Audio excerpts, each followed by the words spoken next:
괜찮아지는 줄 알았는데 갑자기 아프다, 입안에 피가 계속 고여서 넘기지 않으면 힘들다, 신경이 조금 자극을 받아서 손상이 되는 경우들이 가끔 있거든요.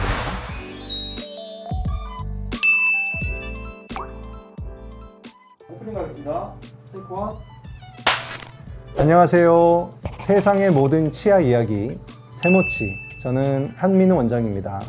진료를 보다 보면 충치 때문에 아픈 것 같아요, 잇몸이 부은 것 같아요 라고 오시는 환자분들이 많으신데요, 많은 분들이 이 원인이 사랑니인 경우들이 많거든요. 그래서 오늘은 많은 분들이 한 번쯤은 겪어보셨을 만한 이 사랑니에 대한 이야기를 가지고 왔는데요, 어떤 경우에 사랑니를 꼭 빼야 되는지, 어떤 경우에는 안 빼도 되는지, 사랑니 빼고 나서 있을 수 있는 부작용들을 예방하는 방법까지 한번 오늘 세모치에서 얘기를 해보겠습니다.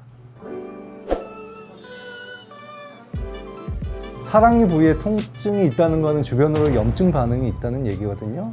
당연히 빼셔야 됩니다. 이게 사랑니가 보이지 않지만 이란 얘기만 이제 추가된 거지, 사실은 통증이 있다는 건 같은 거거든요. 보이거나 보이지 않는 게 중요한 게 아니라 통증이 있다는 게 중요한 겁니다. 통증이 있다는 거는 염증 반응이 있다는 거고, 그거는 꼭 빼야 된다는 얘기입니다.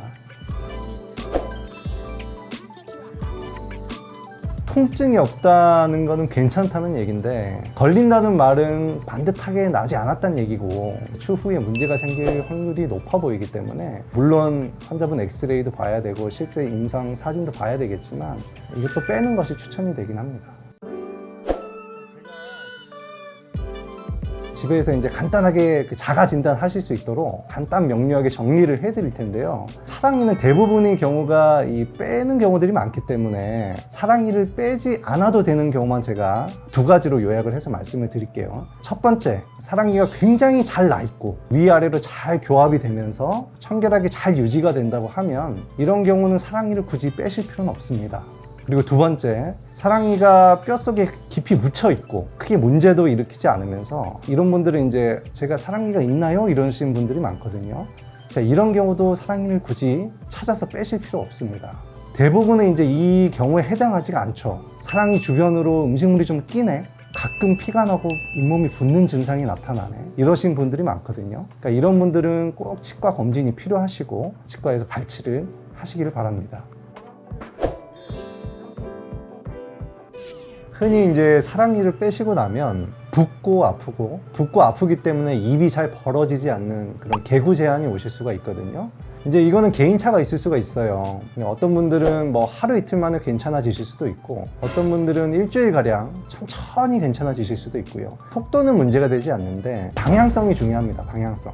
괜찮아지는 줄 알았는데 갑자기 아프다, 갑자기 붓는다, 나아지는 쪽이 아니라 안 좋아지는 방향으로 간다고 하면 드라이 소켓이라든지 감염 증상을 의심해 볼 수 있기 때문에 반드시 꼭 치과에 내원을 하셔야 됩니다. 그리고 간혹 이제 지혈이 되지 않는다고 오시는 분들이 있거든요. 저희들이 한 2-3시간 정도 꺼즈를 물려드리고 그 이후에 이제 꺼즈를 빼게 되는데, 꺼즈를 빼고 나서 조금씩 이제 피가 묻어 나오는 증상들은 이제 정상이기 때문에 걱정하실 필요가 전혀 없습니다. 만약에 조금 이제 그러시면 꺼즈에 식염수를 좀 묻히셔서 한 1시간 정도 추가적으로 이제 무시는 것도 괜찮고요. 입안에 피가 계속 고여서 넘기지 않으면 힘들다, 또는 밖으로 이제 뱉지 않으면 힘들 정도로 입안에 피가 계속 고이는 증상이 나타나면, 그러면 치과에 꼭 내원하셔서 이 지혈에 관한 조치를 꼭 취하셔야 됩니다. 간혹 하악에 있는 사랑니를 빼시고 난 이후에 신경이 조금 자극을 받아서 손상이 되는 경우들이 가끔 있거든요. 빼신 쪽으로 해서 입술이랑 그 밑에 감각이 조금 얼얼하다, 마취가 좀 잘 안 깨네, 이런 증상이 계속 나타나시면 그러면 꼭 치과에 내원하셔야 됩니다. 일주일 정도는 뭐 무리한 운동이라든지 술, 담배 당연히 피하셔야 되고요. 맵고 자극적인 음식 같은 것도 당연히 피하셔야 됩니다. 그리고 간혹 이제 환자분들이 피가 멈췄는지 확인해 보기 위해서 이제 발치 부위를 좀 이렇게 빨아서 피를 좀 뱉어본다든지 하시는 분들이 있거든요. 그러면은 치유에 방해가 되기 때문에 당연히 이제 하시면 안 되고요. 발치 부위로 혀를 좀 건드려 본다든지 하시는 행동도 자제를 하셔야 됩니다. 빨대를 사용한다든지 바람을 분다든지 풍선을 분다든지 공기를 사용한 행동들도 이제 발치 부위에 영향을 주실 수가 있거든요. 그래서 그런 것들도 좀 자제를 하셔야 됩니다. 자, 오늘 사랑니에 대한 정보를 좀 드렸는데 좀 도움이 되셨나요? 사랑니가 사실은 복불복인 게 어떤 분들은 사랑니가 아예 없기도 하고요. 어떤 분들은 사랑니 때문에 잠도 못 주무시고 고생을 하시는 분도 있습니다. 굉장히 쉽게 빼고 쉽게 아무시는 경우도 있고 어렵게 빼고 힘들게 아물고 고생하시는 분들도 있습니다.